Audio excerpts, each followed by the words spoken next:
everyone. Welcome back. We are here talking about Bad Sisters. This is Ayisha and this is Popcorn for Dinner. Welcome back for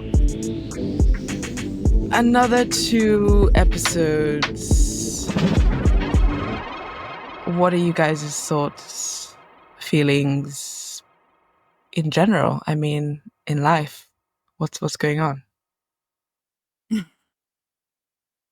I feel like the sisters today. Hectic. Yeah, it is really hectic. Yeah, I'm wondering how many times I will do my intro of saying my name and what podcast we're listening to before I collapse and die.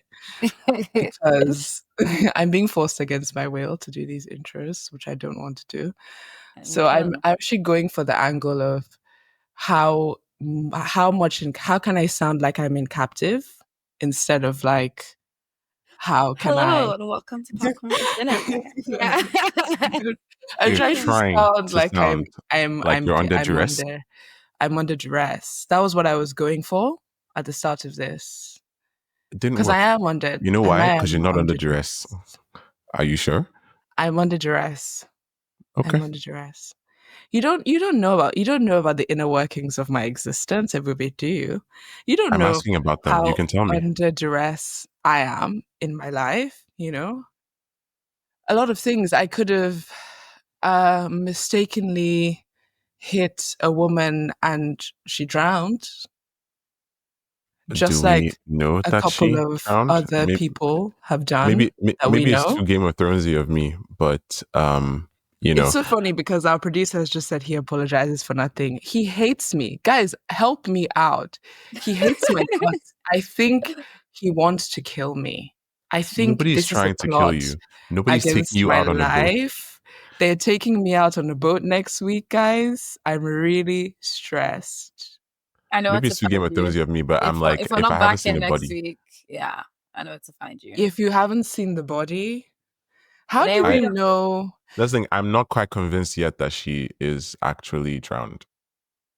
Okay, well, yeah, well.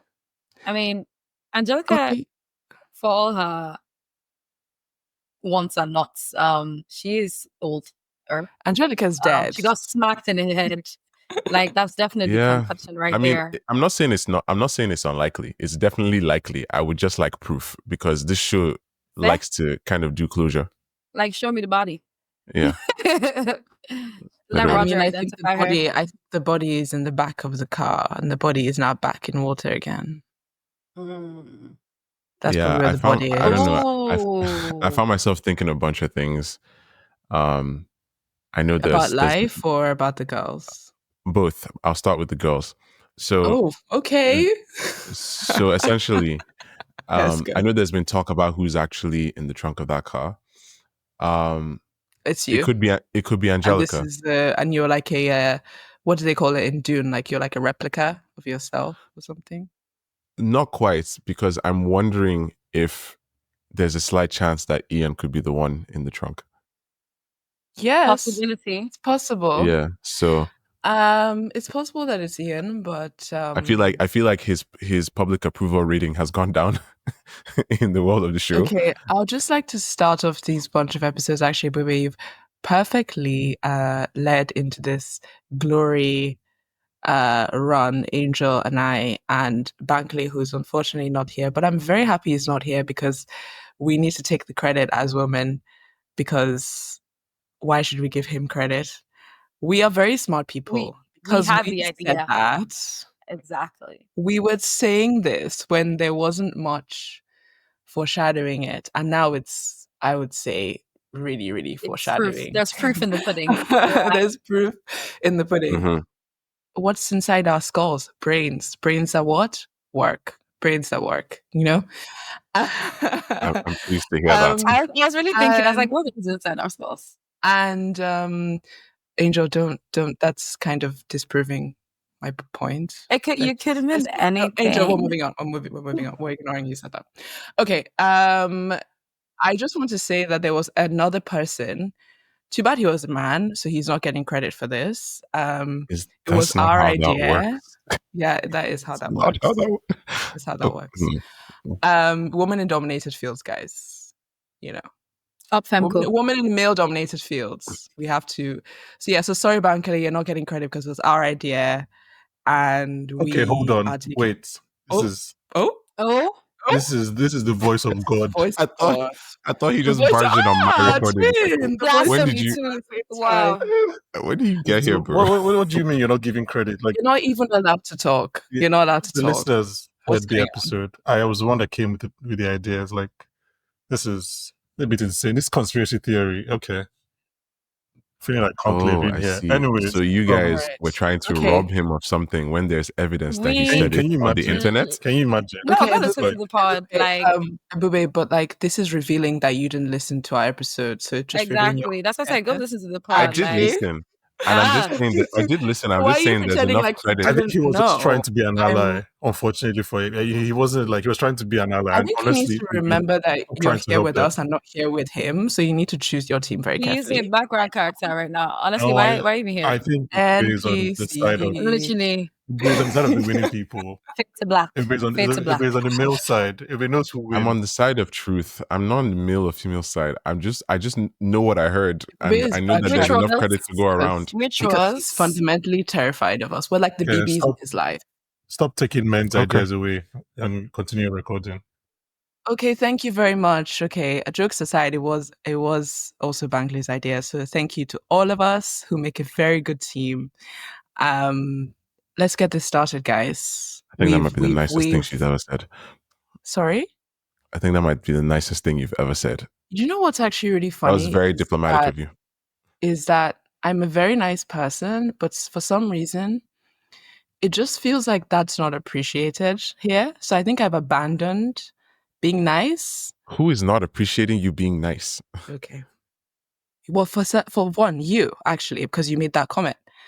So, yeah, exactly. But we're going to begin now. Thank you for the interruption, which wasn't necessary, but we're going to begin now.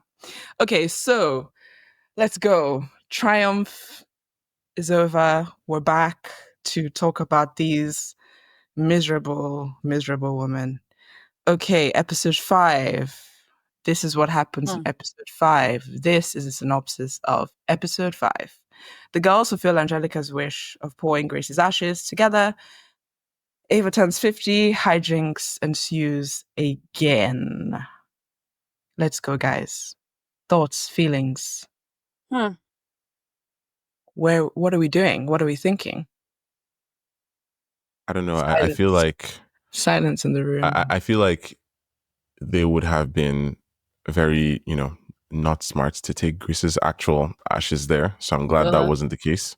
I mean, it was rather obvious it wasn't her ashes. Yeah, it looked like soil. Yeah, no, I know. But I'm just saying that, like, Angelica genuinely believing that they do that is weird. And it would have been weird of them to actually comply with that, because she's saying all this stuff. She's saying, oh, I don't want this person there, or like, keep Blandet away. Oh, I don't want Ian. Like she's here trying to like insert herself into the quote unquote coven, as Eva called it.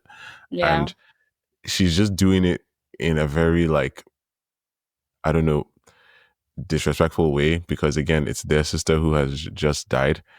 I low-key started to think that she just tried to get them out of the way so she could run away with Blandet, but that was very Eva of me. No, same. Yeah, so I was definitely a little surprised when she actually showed up to the boat, because then I was like, okay, so what else is going on here? But yeah. No, I don't think it was very Eva of you, because I think that upon rewatching this episode, it made sense, right? Zooming in on her face, like I said in the last episode, the first episode we watched where they're at the races, she is walking and you can see the shadows and she's centered in the middle like a villain walking into the scene. They really are trying to paint it that she is the big bad coming to your home to steal your kids and turn them to Catholicism,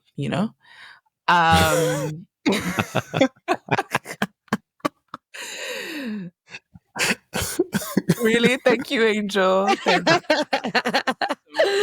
you so much. Cool I by actually would fire. love to say Wow. that I hate videos so much, but you watch the video so you could see what Angel did to me there, because that was really that's like one of the best things happened to me all week. So watch the YouTube, please, just for this That was part. very smooth, Angel. It was immensely smooth, Angel, and we loved your existence on Earth, honestly. Oh, thank you guys so much. We just adore you. No, I don't want to exist. Same. Just like the Garvey sisters. You know what I mean? Literally. Oh my Except for- God. yeah. But no, I just actually agree with Ebube because I thought she had taken Blanard. Like literally, the first thing I said was Angelica is a witch. Not her taking Blanard and then calling social services to come out and lock up the babe. But that wasn't the case. That wasn't the but case. I It was don't very think it has. easy. Yeah, because it was shot in that way, and there's so many. Every time she's in the scene, and I do think Bankole says something very interesting about they are trying to humanize her, and I do think that's true. But I also think for the purpose of the story and the big reveal, because if you think about the structure of last season, right, we didn't have too many surprises per se. It was more to in the last two penultimate episodes that we start to kind of unravel and understand what's really been going on. We had like many different murders that were attempted murders that were happening, but those were, you were in the know, you were following the girls as they were doing it. And I think they want to basically do like a double, like a double surprise. They want to basically up the ante from season 1. So I feel like what they're trying to do is misdirect us by thinking Angelica is so bad and she is the big bad. So I'm not surprised that Fiona Shaw is doing it too well. I was gonna say it's not complete misdirection because she is bad. She's just not the big bad. Like she's a terrible person. Yes, exactly. I think it's a misdirect because it's I in terms of like she's not the big bad. She's not the villain. Or at least not that we know yet, is what you're saying, right? She could be like a intermediary villain, a little villain, like in Gotham, they're like all these stuff. There are all these other villains. You mean like there Captain isn't Cold versus Reverse Flash? Oh my God. I don't know what that is. Yeah. But yes. But yes. Okay. Yes. Yeah. And I'm sure other people lovely humans will understand your reference and they will appreciate your reference. It's okay. I appreciate you too. So, yeah. Thank you. Any other thoughts on this episode? I think actually that Ian, can we talk about Ian? I said Ian shocked me this episode. I said you're bold. You are so bold. Wait, 5 or 6? 5 or 6? Both of them. But okay. 5. Ian begging for it. And he got it. Okay. First of all, if we're gonna, I don't think we can talk about Ian without asking for justice for Roger. Because Roger surprised me low-key. I was like, wow, I didn't know Roger had this in him. It's interesting that he showed up, he was respectful, he was rebuffed, and then he left. He moved on with his life. That's what we want. Yeah, he did. And then Ian just shows up, and then he's like, do you think he's using John Paul's boat to go out and get the ones? Oh yeah, that's crazy. Crazy. He's like, fuck you, John Paul. Honestly, he wasn't Grace to him and say, just have the boats. Because clearly the boat is not the family any longer, given that they went to go and find Becca's friend's boats. So maybe they did give it to Roger. By the way, who's Becca's friend? She couldn't even tell us the last name, child. How are we supposed to know? Yeah, she fucked him. I know it's definitely not Matt. He poor, so. Yeah, Matt is poor. But Matt is poor. It's true. He's a musician. Do you know what actually? Sometimes you date a guy that is, but very attractive. I was say down on his luck, but striking hard, Yeah, Matthew, he's trying, and that's good. Yeah, he has drive. Okay, but on the subject of Roger, I found it so funny how he goes, "Oh, let's comfort each other like Grace and Ian did, through our grief." Very bad way to do that. I was actually like, this is delusional. No game whatsoever. This is actually delusional. There is a parallel between Roger and Ian because these are both men that wanted Gracie at first. Now all of a sudden they want Ava. And, that's quite terrible. Don't know what else to say. I mean, I would just say that's a super down on your luck if you are having a horrible time on your 50th birthday and dealing with, I mean, she has a menopause coach. She's going through it. And to have this dude that's like geriatric trying to, He's not that old though. He's literally younger than Angelica. He's a geriatric. So he's probably still in his 50s. So I mean, maybe he's older than her, sure. He's in his 50s. No, he's not. He's at least 70 something. Stop. No, please. He has a young heart. He has a young heart. Like Roger is not up to 70. Let's be real. Angelica is like 60 something. Like I don't think she's 70 yet. He's probably like in his late 50s for sure. I'm sorry, I cannot stand by the idea of Roger being 70. Man. Like he still has his faculties together a little bit just too not. Much, you know. Yeah, but do his faculties work? That's what I was going to say. Like his faculties are special, but like they're not that kind of special. Yeah.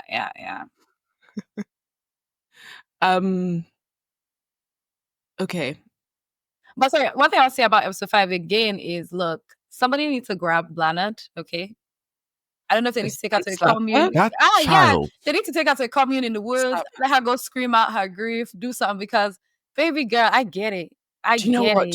I'm going to say something super controversial. She sent us to the village right now. I'm going to say something super controversial, and I don't know, but and this, I may tell this because I think Blanard needs to go and find herself a little boyfriend and do nasty things with him. That's what she needs to do. She needs a distraction. She genuinely does. I think she's too like strung up. She needs to like and relax. She's too angry. And she don't even know who she's angry at. Yeah, she's probably a young, innocent boy who can fall in love with her and want to, and has a savior complex as well. Thank you. You said she's running to the mall. She should run to his house. Like, yes, and run to his house. And allow him to help her with her grief. And I usually, however he does that, okay? Do you know what? Actually, like I'm actually against dating people when you're in distress, because you're not in your right state of mind. But I really think this girl is at the point of no return. Let's talk about the major thing that happens in episode 5. What do you think about, first of all, Ava, has she starts to break down, because I do think a lot is going on for her. Yeah. And she goes to the police. Do you think that her going to Loftus is going to cause a bigger... Ava, like, going to Loftus and telling him that Angelica was blackmailing Grace. Like, if there's nothing that's a clear sign of she's losing it, her uttering that statement is a very clear sign that she's losing it. Because what in her right mind thought Loftus was going to carry this information and use it to benefit her, like to actually help search for Blanard or to go get Angelica? You're just adding more to the story of Grace's death is very suspicious. There's a whole thing of like people get into situations in this show, like, and they just don't have composure. Like, they're just revealing information they don't need to reveal. Everybody's just always saying one thing or another that they just should not be saying. First it was Becca, yeah. Now it's Eva. Literally right after Eva does that, they say they found Blah. So it's like, girl, they found, not only did they find Blah, like, she comes home and finds out that they've literally left Angelica in the ocean. Thank you. So now she has literally given them, like they said, the motive for killing Angelica. When all in all, if this had just happened randomly, they would have gone to the police and said, yeah, she fell off the boat. Nobody's going to think too much about that. Okay, let's go find her. Now they're saying, but you were just saying that she's tried to kidnap Blanard. You think she's trying to take Blanard. You're pretty sure she was blackmailing your sister. And now she has disappeared. But here's my question though regarding that. Do we think that there is anything Ian has to gain from them not going to the police? Okay, there's no question that Ian is involved in Grace's death to me. And there is also no question that Ian is basically not exactly portraying his true self. That's kind of you. I was gonna say a liar, but So BB's question at the end to him, who are you? Like, that's literally a question you had. Get the fuck out. Yeah. Sorry. What'd you say, Ebube? I was saying, like, so BB's question at the end, when she asks him, who are you really? Like, essentially, you're on that vibe too. No, yes, who is he really? Because Even I think Julia it's very did say- interesting. It's very interesting that he said that he met Grace at a grief.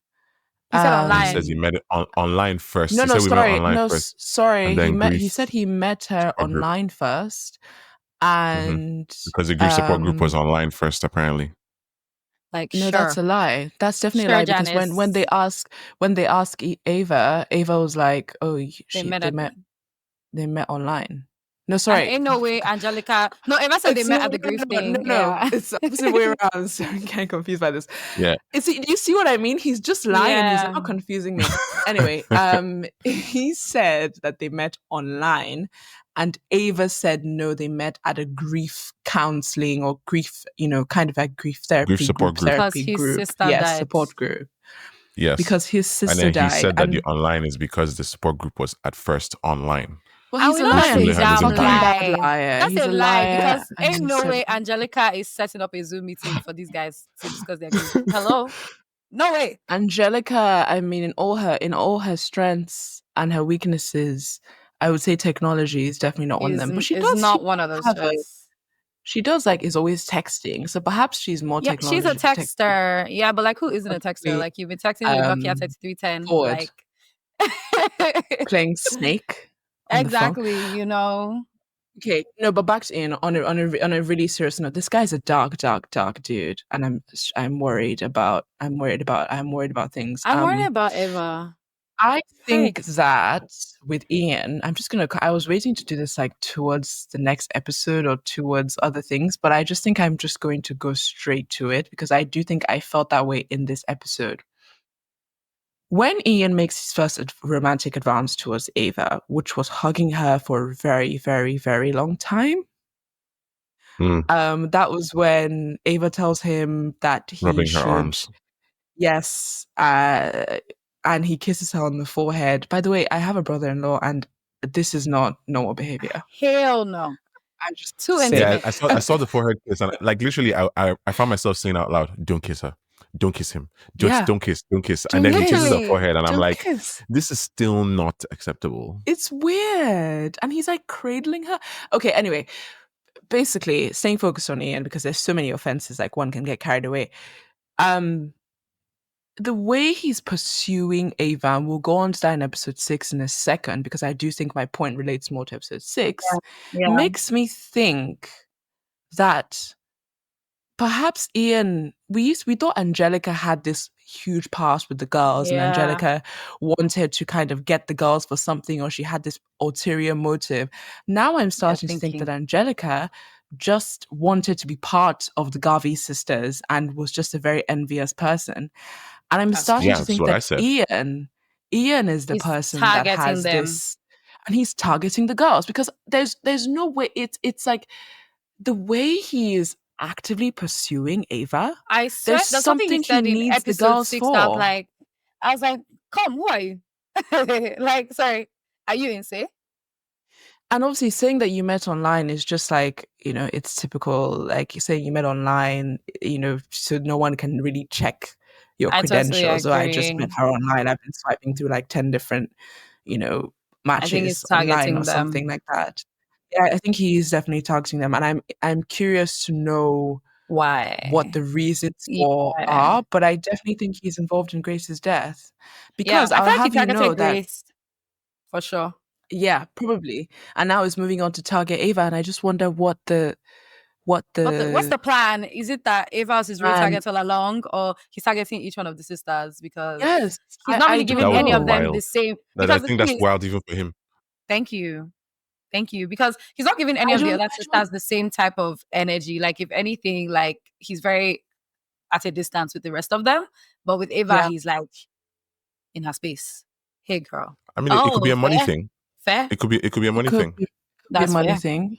That's fair. I mean, when we go to our breakdown, this is a preview. We're going to do a breakdown of the theme song / theme visuals, and there is a lot of money visuals there. I have a long list of all the visuals of the stills, and there is a lot of money talk on top of money being toppled by a his and hers wedding cake topper. So Yep.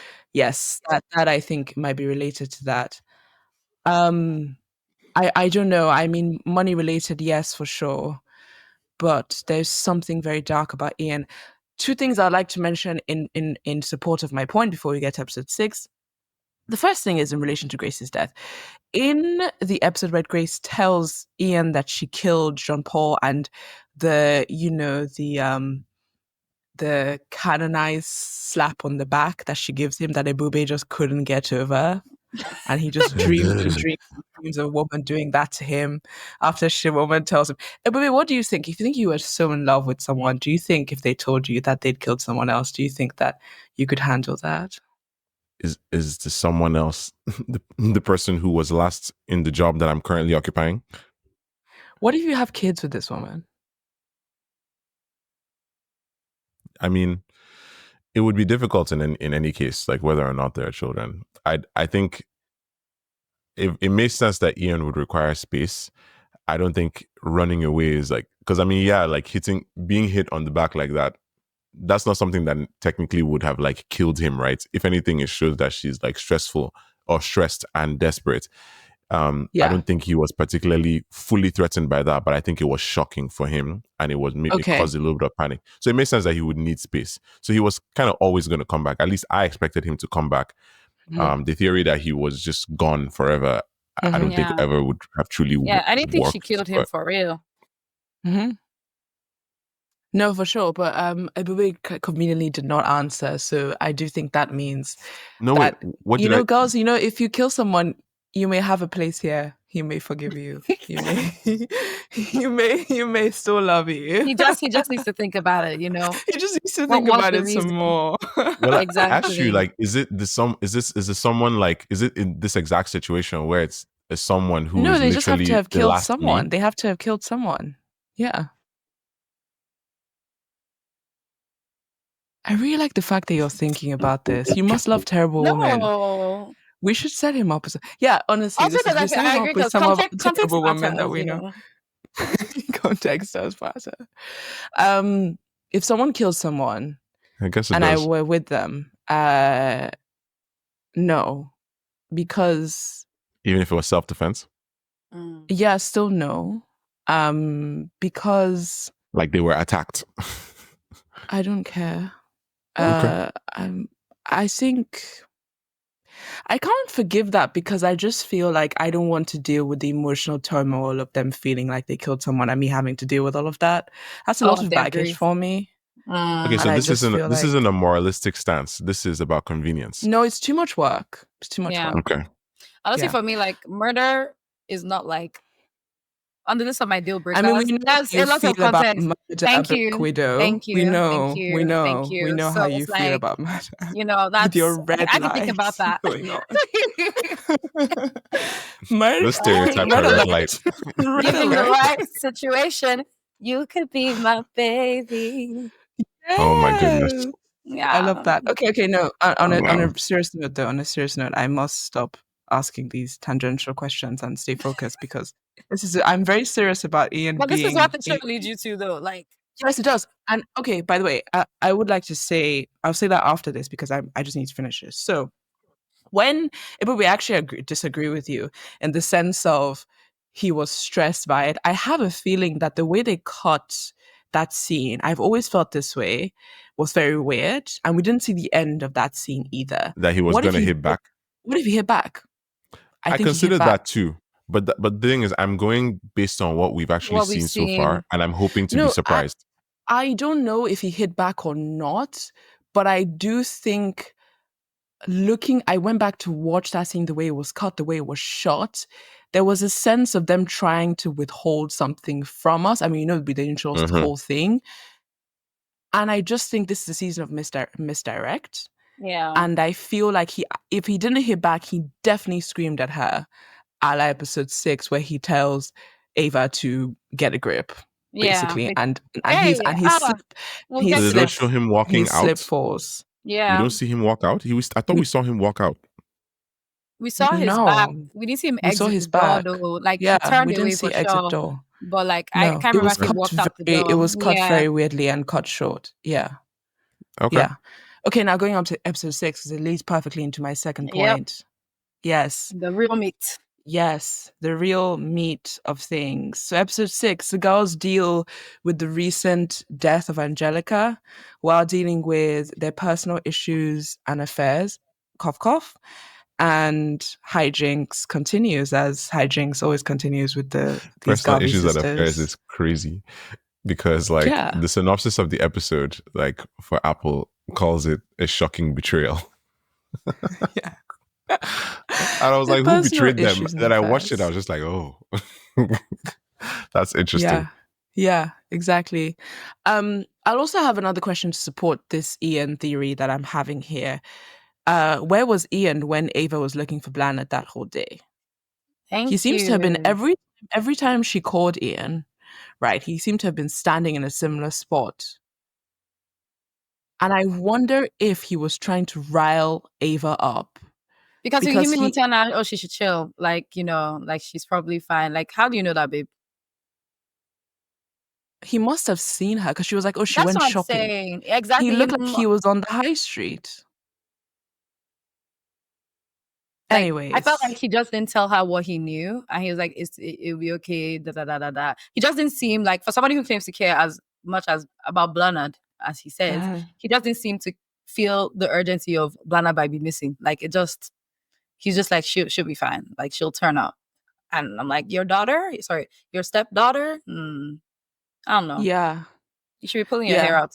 Or are we just getting all of our like panties in a twist about Ian, and like maybe he just has a guy with a really deep like that kink could be for the misdirect. grieving women and a fucking savior complex. I can say that, he wants to be the number one guy, and that's his thing. Maybe this is his grift. Like, he just finds widows in some places and he's like, I'll be here for you, babe. Do you know what this reminds me of? I mean, a lot of things reminded me of industry in this episode. And obviously the boat, Angelica and the boat reminded me of industry for many reasons. Yeah. But another thing that reminded me of industry was Ian's cake and Yasmin saying, you always get hard when I cry. Oh man, maybe Ian always gets hard when they cry, guys. Maybe.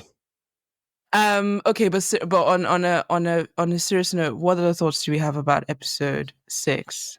Episode 6, I thought it was insane of Ian in his explanation of, oh my God, we should just do Ava. Like, it doesn't matter. He basically called her old and wretched. He's like, yeah, he did. You've been married. I said, this is somebody you're trying to cut right now.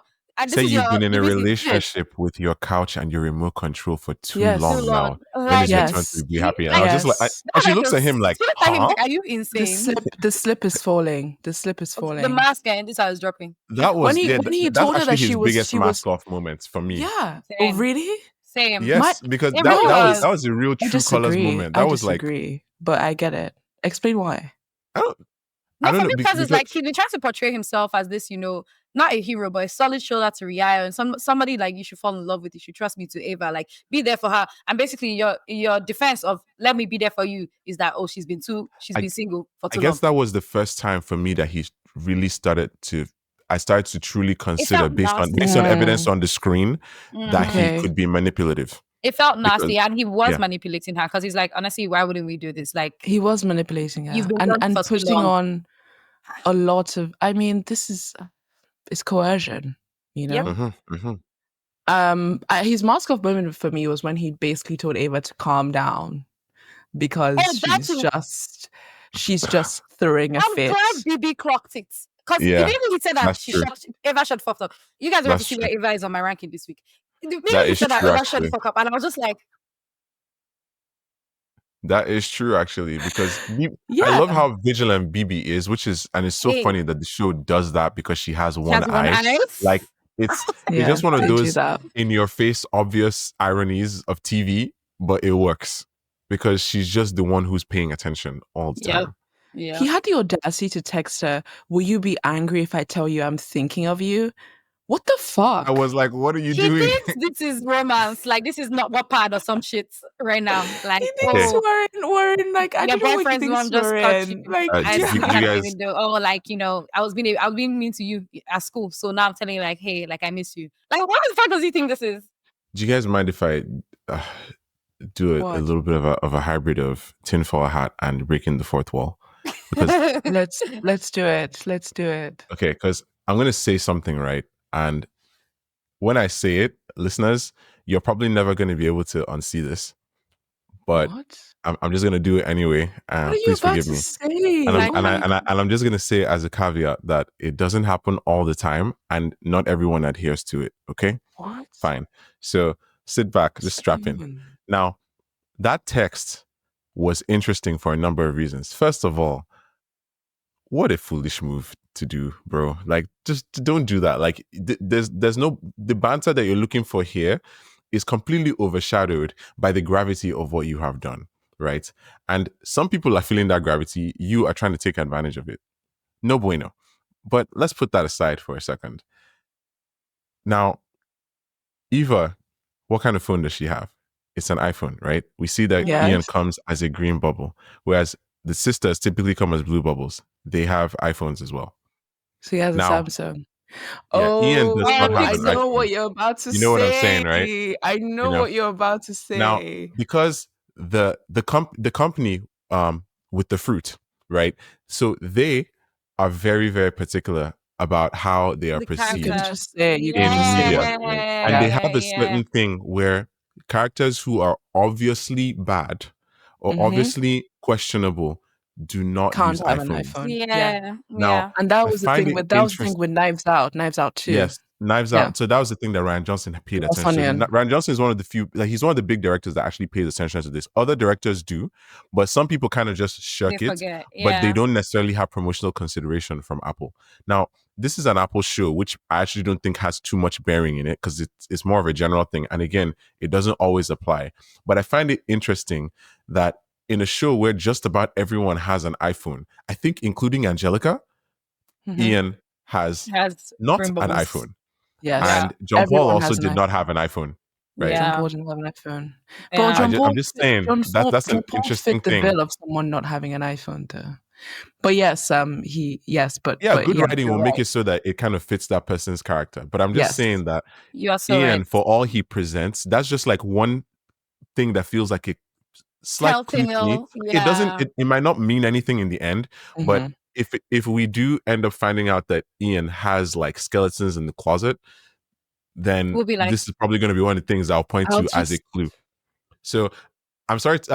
I guess anybody who didn't know that might be interesting, but at the same time, I don't want to ruin like TV for people. I'm sorry. iPhone problem. Ruin what exactly? You know, we are watching alongside you, listeners, so we don't know. This is all speculation. It is speculation. It's like he doesn't want us to be paying attention to this. I don't want to bring stuff that's too like filmmaker technical into this for people who like just want to watch the show. But at the same time, I think that's why you're here if you're listening to me. You're coming to us for real stuff. You're coming to us for real hands on the ground, feet in the mud work, and we're giving you that. Ebube, I have to say, I'm very impressed. This is impressive. I didn't think about that one, and that completely skipped my mind. That's very cool. In the presence of great minds, you have to come prepared. So, wow,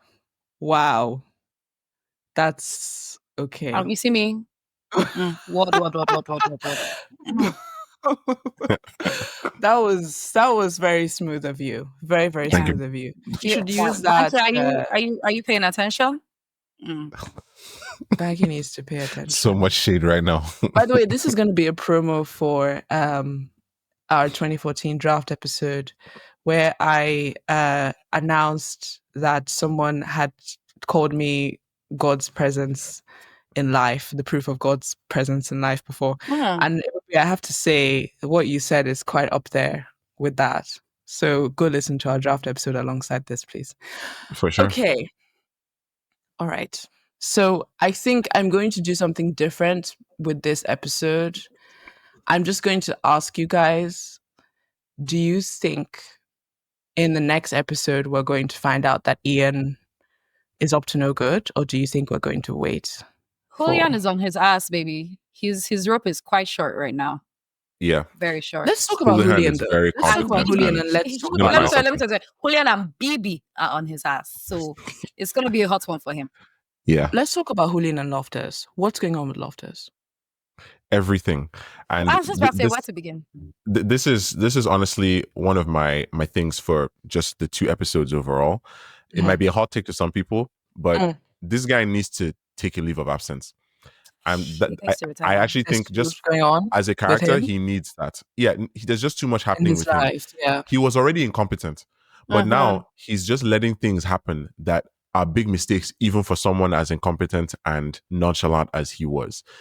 His judgment is affected. He's taking the money that they've been looking for, and he doesn't even end up using it. He just locks it in evidence. And obviously, because Houlihan, again, so competent, she catches on to the fact that he is lying, because she's very good at spotting liars. She's probably the best at it in the show this season. Yes, but she's not good at being focused, like we said. Sure. I mean, but that's only because at least I think her attention is in different directions. But she's not getting guidance because he's neglecting her and he doesn't respect her. Don't bring that into it. She could have ADHD. Her mind is just moving. I just think she needs guidance, and I think in the sense of it's hard. I think because she's not being mentored properly. Yeah, she's not. That's exactly what I'm not the man for her. Yeah, he doesn't respect her properly. And I think if she was mentored appropriately, he barely respects himself. He has so much space for growth, because I do think she is that sort of person that goes really deep into something and needs to stay focused. Kind of like me. I can't judge her. You know what I mean?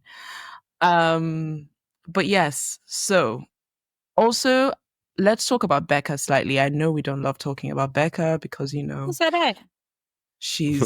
I said that because I believe that. You should have said that.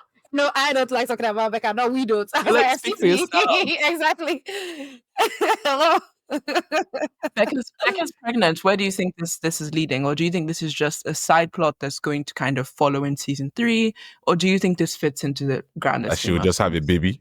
Yeah, I think she's definitely going to have the baby, because the little... if she miscarried, whole part where she was like, "Oh, I didn't want to have the baby, and now I guess my body's like da da da da da." No, she wants to have that baby. She's gonna have that baby. The real tea is, will she be co-parenting with Joe, or will she baby? That's what I'm saying. Her baby. Will she co-parent with Joe, or will she co-parent with Joe and Matt? What if it's Matt's baby? Actually, no. I think they've been done for too long for that sperm to still be swimming into her. Swing. Dormant sperm waiting to be activated. You know what I'm saying? So that's hilarious. Okay. Yeah. Oh, wait. Okay. All right. Do you guys have any technical notes on the episodes before we get to doing the best thing ever, which is ranking the sisters? I'm so sorry, guys. I watched these episodes in a rush, literally right before we started. So I was doing 60 million things at once. So it was beautiful, though. Beautiful, beautiful gowns. I guess one thing, it's not truly technical. It's just something that is kind of cool. The whole thing about Peter Claffey, like the fact that he's in this show. I don't know if this counts as like his smaller role before he does something big, because obviously he's going to be in like Dunk and Egg, and you guys like talked about it, which is interesting. It's not that I didn't know about that. Speaking about this is no crazy. No, look at he's so happy. I'm just saying, no, because I feel like there was this slight idea that I didn't know about this. Like I knew, but like it just wasn't relevant. Like I want to clarify. I just like to clarify that I didn't know this. Shit. Yeah, you just didn't think that we would care. Did you not value our intelligence enough to think that you could engage with us on that level, or you just thought no? No, I just wanted to hear more of what you guys had to say. Okay, that's a swerve. No, okay. What were you going to say about him? That him being on the show. What about him being on the show is interesting, and I think his presence could increase. Like as we're thinking about what could happen going forward, because his attitude has gone from, oh my God, I love Becca in 1 and 2 to, oh my God, Becca, you like, this is a bad situation, but I still love you. Don't break up with me in 3 and 4. But now in 5 and 6, he's like, okay, good luck. So I'm curious as to how he'll be in 7 and 8. And if we'll see more of him, especially since we're now talking about this baby and the potential of her keeping it, because she definitely can't raise it with Matt. And also he's wondering, right? Joe, he's wondering if the baby is his or Matt's. And Matt stops replying when Becca texts him and says, "I'm pregnant. Do you still want to chat with me?" I don't know if that's the show trying to Which is so crazy actually of make him us because he wonder. already knew she was pregnant. I never get Yeah, that. exactly.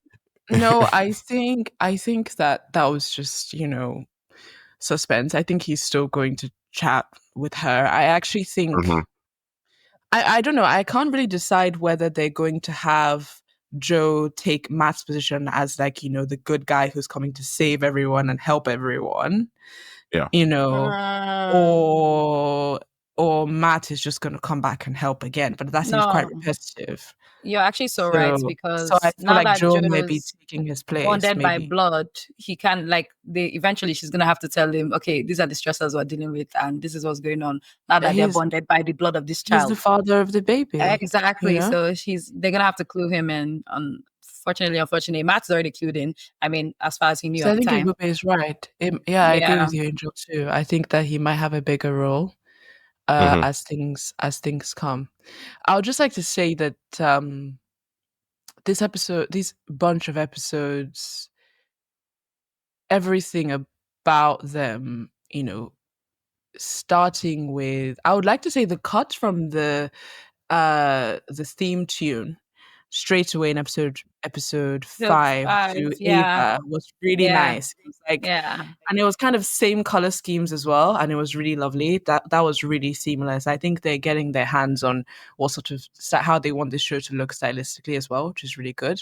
Now I'm going to complain about something. Oh, you're losing me, and I'm almost gone, and I wish that this show can bring me back. I don't know what's going on. This show just right now, I'm just disappointed. There's too much going on. Nothing to me I need to see the sisters. I need to see them come together. The moments where they were having, together, looking at Becca's belly was very nice. When they were singing together, episode 5, on Ava's birthday, that was very nice. But right now, there's way too much going on. There are too many cards in the game. This is like, it's too much. I think we need to slow down. Just a natural? I understand where you're coming from, but I guess isn't that just a natural result of this story kind of reaching its climax? Because we're 6 episodes in now, right? No, but I feel wouldn't it be weird if there wasn't this much stuff happening at this point in the season? Yes, I do think there needs to be chaos, and I do think this show thrives on hijinks. But I also think that a lot of things actually, like in season 1, it felt of a piece. This feels like a lot of things are being added on and don't fit into the grander scheme of the story.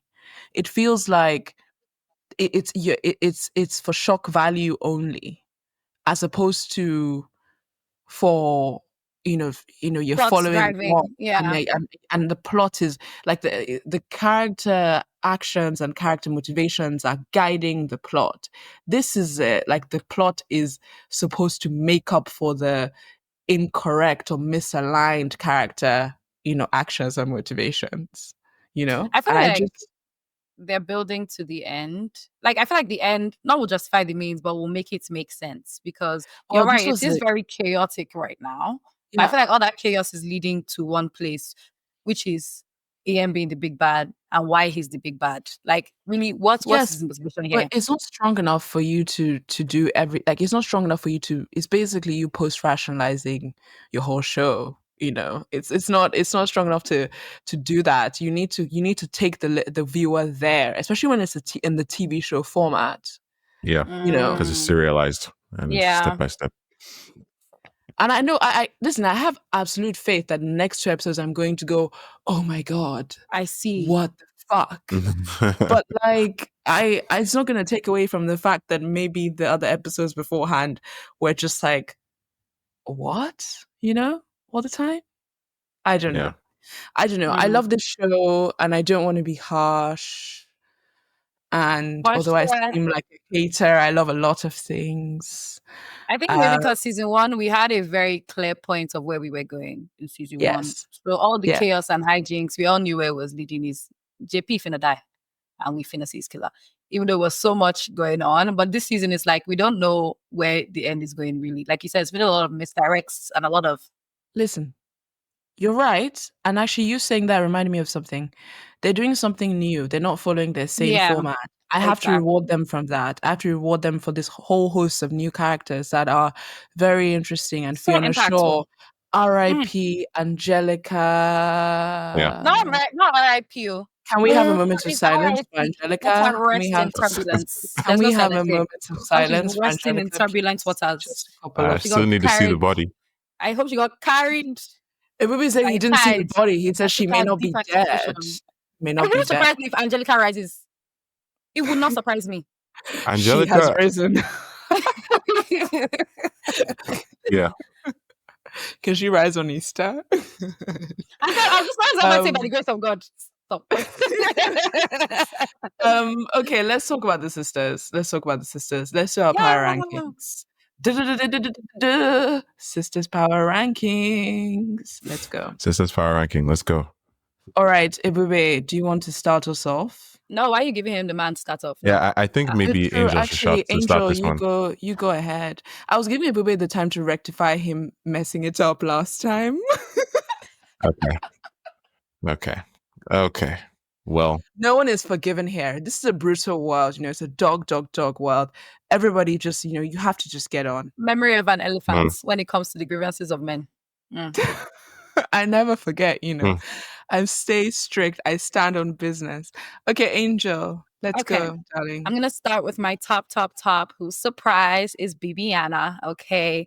Because Bibiana, she's the baddie B, okay? Because she's using her thinking cap.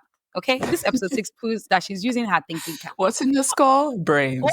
Her brain, and is working very well, because her even being like, hey, he's not even on LinkedIn. Like, she's really like, no, you're right. Like, there's something suspicious about Ian. Let me look into him. And also, she's such a real bitch at confronting him directly as well, and also confronting Ava directly, because everybody else tiptoeing or not seeing what's going on with him. And she's like, okay, girl, what the fuck is this? And also being like, of all the people, it's going to be your dead sister's husband. With this man. Look, episode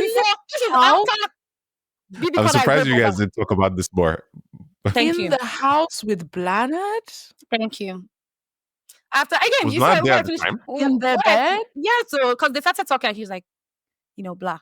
Anyways. But yeah, I feel like I chose to ignore that, because I honestly, that's when I lost the show. That's when I lost like my faith in the show when she slept. I said Ava starts faith down in the show, bad. Faith in Eva. 50. She's the show too. So she's dumb. Like 5,500 points down bad right now. I can't even speak on it. But yeah, BB stays true. She's a real bitch. She's doing what she needs to do. Love her. She's keeping herself relevant as well. Like, even though like a lot of this isn't happening to her directly, like she's making a lot of moves that keep her involved, Yes. So she's a 5. That's a 5 for me. Becca, she's a 4 for me. And it's so funny. Becca's actually a 4 for me, because she jumps into the water to try and save Angelica.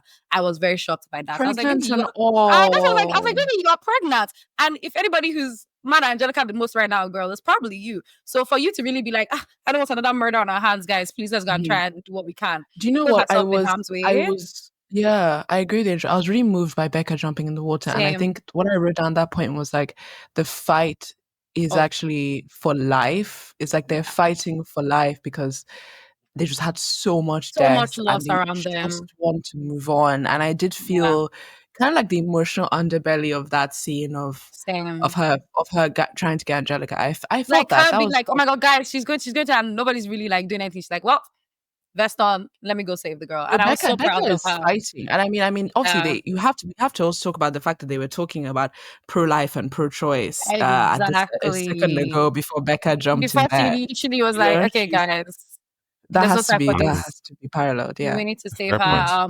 When she jumped in, I was worried, but yeah, it was good. I was so moved, because I was like, oh my God. Are you also in love with Houston like the rest of the boys, or you have a different taste? Oh, I'm just saying that like the fact that she was pregnant bothered me, because it's in terms of her jumping in the water. He's ignoring the question. Because what's funny, actually, Obera and I spoke about this, and Obera apparently is of course, I mean, no surprise, is also in love with Eve Houston. Ebube is trying to dark hair. He's trying to keep his thoughts to He's his trying chest, to keep his thoughts to his locked chest. in.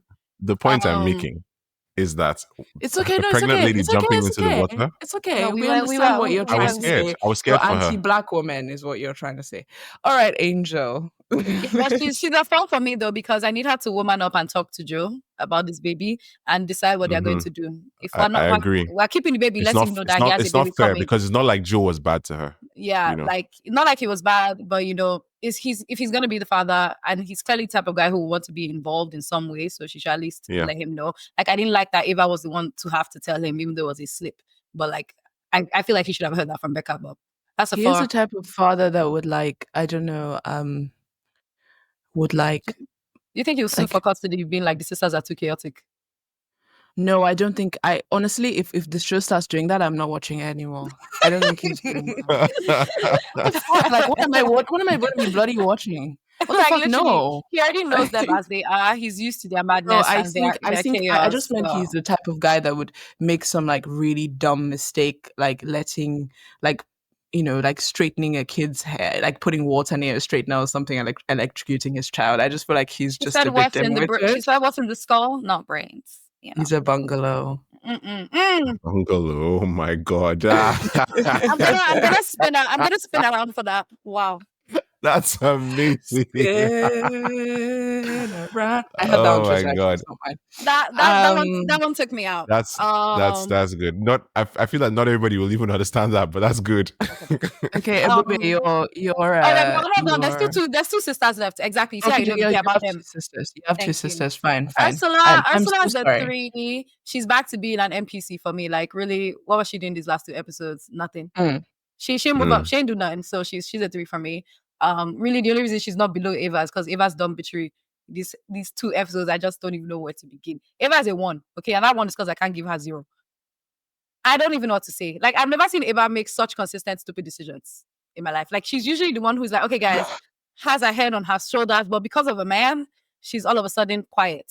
You know how RFK Jr. has worms in his brain, and they say that's why he acts crazy. Do you think Eva has worms in her brain? I think she has menopause, loneliness, grief, confusion on the brain. I don't know what else to call it. Because for me personally, after he called me old and wretched, number 1, told me to quiet him down, number 2, and I'm like, I actually don't even know if this is the man I want to entangle with, quite frankly. Like, it's already entangle. I don't know, maybe because it's true. It's an entanglement. She did more than entangle with him, though. She got all up in there, up close and personal. She rolled in the hay. She's hairy as hell legs. Like, what is she doing with that? And also, it's just like it should the amount of intimacy he poured into her. He's got these like long hairs. You know, people have like long straight hairs. I don't like. Anyway, but yeah, if Eva's a 1, like, I'm just so disappointed in all of her decisions in these last 2 episodes. Like, do you speak about Ursula? Oh yes, like I said, NPC in unmoved. Elsa is like she's just those last couple of episodes, you know, she had a little bit going on, and that's what I mean. Like, versus Ursula and Bibi, like Bibi might not be directly affected, but she's still very present in the story. Ursula, when she's not directly affected, is like she's not even there at all. Like, I swear, she's barely there. Yeah. So that's why she's a 3 for me. But Eva's definitely a 1, and I'm gonna need my good sis to rise up in this next 2 episodes, because wait, do you want to scream stand up? And I literally write a stand up. That was a great moment. That took me by surprise. It took me by surprise when you did that. Jesus. Yeah. You have to do it again when I don't expect it. That's that'll be fun. Yeah. Angel, that was amazing. Thank you so much for your service. Ebube, so passionate. We love it. Let's go. Okay, so Bibi has a 5. She's at the top for me just because, well, she's still the only one standing on business completely. Her head is clear. She understands her goals. She understands exactly what needs to be done. She's also not allowing any of this madness to affect the people in her home, which I think is like bonus points for that. True. Because what names Nora and Ruben, right? Like, they're still they're still asking questions like, "Oh, are you good? What's up?" Like, maybe this means that she probably is maybe too good at keeping secrets or whatever. But at the same time, like so far, it's affected the family in a fairly good way, at least her nuclear family. I'm going to say that Ursula is a 3 and it's probably like second place in that regard, but not because she's done anything. It's literally just because everybody else is dropping. So like Ursula hasn't really done or achieved anything. I don't think she even has much to say in these episodes. Like we can probably count the number of words Ursula speaks in 5 and 6, and it wouldn't be that many. She's really just there, and like she has a presence, I guess, but it's nice to kind of see her there, but she's not really doing anything. So like that's kind of neutral. Hence the 3. But I'm actually gonna say that I'll like Eva is kind of Eva and Becca are tied at a 2 for me, actually. But I will keep I'm gonna have yes, I'll explain. So I'm gonna have me, sir? I want you to know I was in Frozen. I'm just shocked. yes. So essentially, well, there are a couple of reasons for this. I think that Eva has made some very bad moves here. She is not standing on business. She is actually dropping the ball. She's not just dropping it, she's like literally slamming it into the ground. Like she's stepping on everybody's kick here. This is bad. She's endangering the group. For a man. She is not focused on the goals. Endangering the group is true. She is endangering the group. Funny. She's literally putting targets on their backs. You're endangering the group. You're fucking up our vision. Literally, she is like, yeah, literally though, but literally, she's not focused. She is. She's not focused at all. However, some redeeming qualities. She's genuinely worried about qualities. Okay. Yes, she's genuinely worried about Blanid, and she's taking Blanid's care personally. That could be for a bunch of reasons, right? It could be because she was never able to have a child of her own, which is why it hurt me when Blanid said, "You're not anyone's ma." Not nice. Again, that was really let me not be the one to talk about that child. That's why I said they need to carry her. Child, I don't want to say too much, but yeah, so you should send her to the village. We should come back tougher, not the kind of tough. I need her to go and spend some time with the hippies, you know, look at the stars, maybe do some shrooms or something. She can find herself a hippie boyfriend. That's a compromise. Somebody is genuinely worried about you. Like throughout season 1, she was always taking care of her, always making sure she had what she needed. Season 2 is here. She understands that she's not her mother, but she's trying to, you know, be that person for her, make sure she has everything she needs. Yeah. And that's what makes it hurt that Angelica is coming in here just from nowhere. And it's just like, oh, I'm going to give you money to shop. Like, first of all, how are you taking money to shop from Angelica? Did they not give you home training? I mean, sure, I guess her dad was Jean Paul, but still, though, like that was very weird. Like, don't do that. She's don't do that. Honestly, when you count that her father was Jean Paul, she's actually well adjusted. Yeah. Basically. So I mean, when you take all that into consideration and take that care that she still has for everybody, the fact that, you know, she still wants the best for everybody, like those are the redeeming things, but it's still weighed down by the fact that, again, endangering the group, so right. The whole Ian thing, revealing too much information, it's just dropped her way down. Like, remember, I'm trying to be very objective here. This is somebody who was at the top of the list for me. And now, well. Yeah, and the thing is, Ian even used it against her by saying, "Oh, you're always taking care of everybody. Like now it's time to take care of yourself. Like, are you the one?" And she allowed herself to believe that. She like, because that's such a common line. But she believed this in this. She believed it in kind of like a self-indulgent way, right? That was a moment of weakness she wanted for her. To he took advantage her of that selfishness, and he said, and he gave her the excuse. He's like, "Yeah, sometimes put yourself first, and this is not the context to do that, though. But hey, off." Yeah. So amazing for Becca, right?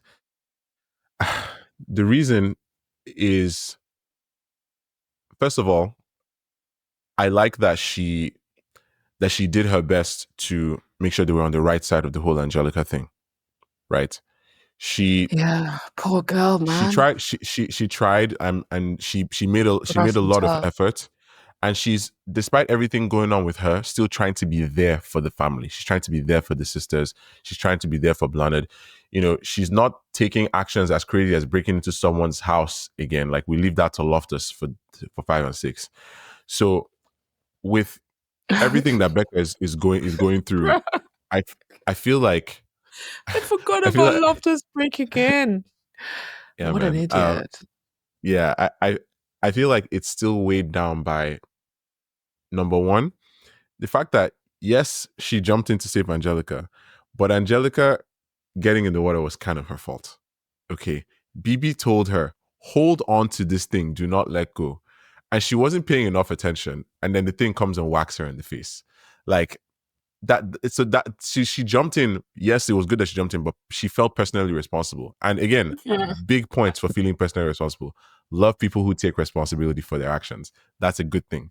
But we can't Okay. discount that was something that she did in the first place. And also the way she's handling the whole thing with Joe is just not good. Like it's a Why bad are look you for guys her. so bothered by this Joe thing? You and Like, Bagley, I why don't do know we? what And you why are. does Joe kills me? Because is it just because Joe is Why are they so No, this isn't an that he alliance to deserves the Joe. world? No, this isn't about that. Like Joe is the biggest NPC person here so far. I'm looking to see what they will bring that's more of him. Like he's really just there. This is less about Joe and more about the fact that Becca is running from something. So it's like in one scene she's taking responsibility and in the other scenes she's not. Obviously she's going through a lot and she's trying to decide how she's going to proceed. And I like that she's leaning on the family for help, but she's not being very forthcoming, A, with what she wants, and B, she's kind of involving Matt in the way that's wrong. Like Matt is not somebody that I would have expected to see in this season in this way, right? So I think that, and also there's the fact that she helped in putting a target on their backs when she talked to the police and that, like after being arrested. So that's kind of why she's still a bit down there tied with Eva for me. But yeah, that's kind of how I'm feeling right now.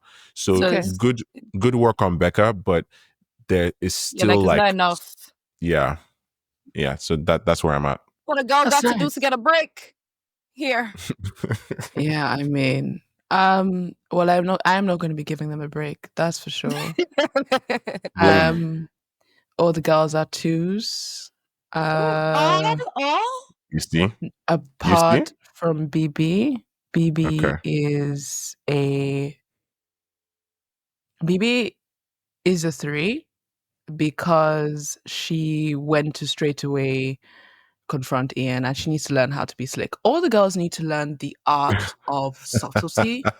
They don't understand what being subtle is, and I think they Thinking all need to counterintuitively, learn. as they would say in slow horses.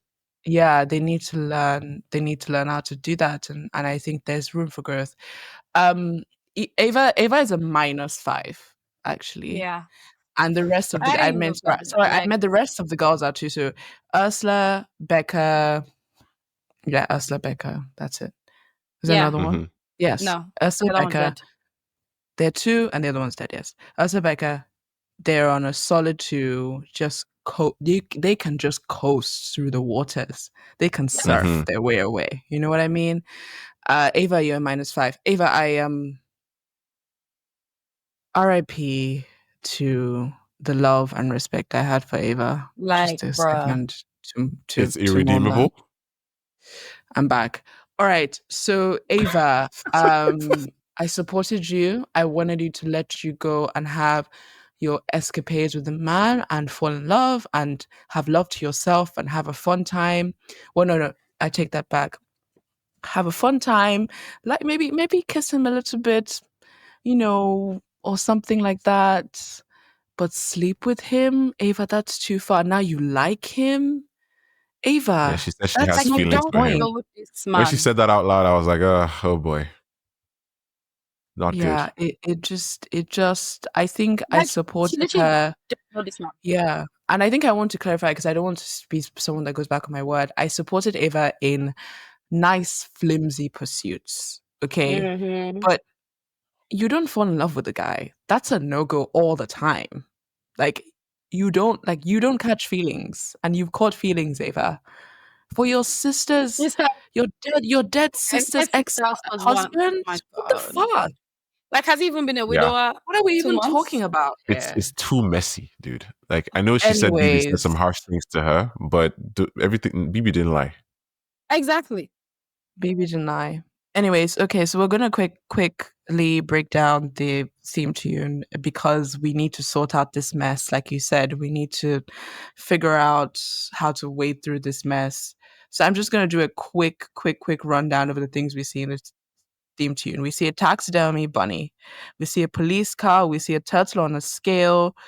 We see some money. We see biscotti. We see candles from the church. We see a bunch of pills. We see the races, miniature horse racing. We see the ashes poured into china. We see a Bible amongst other books. We see a stack of money held attached to some sort of contraption that had a wedding cake topper with a groom and a bride on top. And then we see a suitcase revealing some confetti and cathedral mosaic to support the title. What stood out to you guys? And add your predictions to support that, basically. And then we can fuck out of here. Okay, so this one is not really going to be supported by a prediction because it's something that's already happened, but it was cool to now see the purpose of like the turtles, the tortoises, like yes, because that was cool to find that, and like, okay, he's finding the money in the garden, all that stuff, and the fact that there's money raining down from the ceiling, that at least from the top of the Rube Goldberg machine, because he finds the money and everything, so that was fine. I guess it's the what's left for me is maybe the drugs that we saw in there. I don't know if those are the drugs from Ursula's bad behavior in the first 2 episodes, or if there's going to be something with drugs coming up. There's a line in the song, because it's asking like who by all these different things, like who shall I say is calling? Yes, who by barbiturates, right? And I like how at the end of the theme song, it says who shall I say is calling. You guys talked about who it cuts to every time, whenever the song ends. And it's like, okay, it's sometimes like people are meta in the way they create these things, and it's like, okay, is that like there's something about this person that we should focus on?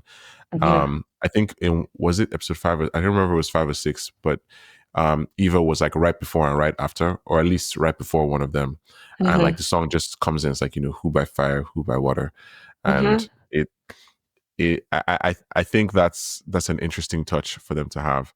So I'm not sure what I'm looking at inside there that could have future implications, because it's designed so well that it only becomes clear. It mostly becomes clear to you in hindsight. But I guess right now I'm thinking about the drugs. And also for the whole wedding cake ornaments. I'm guessing that has to do with the fact that a wedding already happened. I'm choosing to not believe that there's going to be another wedding. Yeah, I have a different thought on the wedding not crazy cake enough topper. to run away with this man. I have a different thought on the wedding cake topper. Okay. On top of it, it's the thought that Julian said that her aunt was in a bad situation, a bad relationship, and she used to keep money in the, as a way, in case she wants to run away. I think that's what the wedding is, in the sense that the money is strongly tied to her and Ian's marriage. And her running away from Ian, maybe Ian is the husband and there's money involved, and maybe she was running away to give him, maybe he was the one that was getting the money, or that sort of, the money is basically involved with marriage, and also money maybe to do with Loftus, and Loftus is, a disillusion of his marriage and wanted to keep his child. So I think those were the two things, because the money gets toppled, everything gets toppled, like it comes and then gets hit and then gets toppled, and that act of hitting to me is another thing. Angel, anything from you? Honestly, I have no thoughts on the theme. Sorry, I was actually running through this episode, so I think I have another one. It's fine. I have another one. The taxidermy bunny head that starts it, I think, might be in relation to the bunny that JP stages for Grace to kill because he doesn't want the bunny in the house anymore. And I think that's in reference to the sense that Grace's death is being seemed like it's an accident, but really it isn't an accident. And maybe there was a staging happening with Grace's death as well. And the final one that's definitely where we're going. Houlihan will find it. Yeah, exactly. Yeah, and Houlihan is going to find it. And I think the last one I had was a suitcase revealing, some confetti going straight to the cathedral mosaic. Is that something to do with a religious thing will be the answer? Something to do with church or the... Angelica. And Angelica is dead. I don't know, but maybe Angelica perhaps is more helpful than she is a hindrance, I also noticed the rabbit kind of like in the background at the end of it. So that's like kind of a juxtaposition with the initial rabbit, because Angelica has a pet rabbit. Yeah, exactly. That gets found. But she finds that, yeah. And the suitcase is also where JP's dad was found as well, which is another bigger thing, which started everything. That kind of like brought them back into the view of the guards, as they're called. Exactly. So yes. So I don't think we need to go into predictions because we've just given you so much here. We've said it would be really embarrassing if nothing happens that we've said. But then I'll just lie and say I never said it. Actually.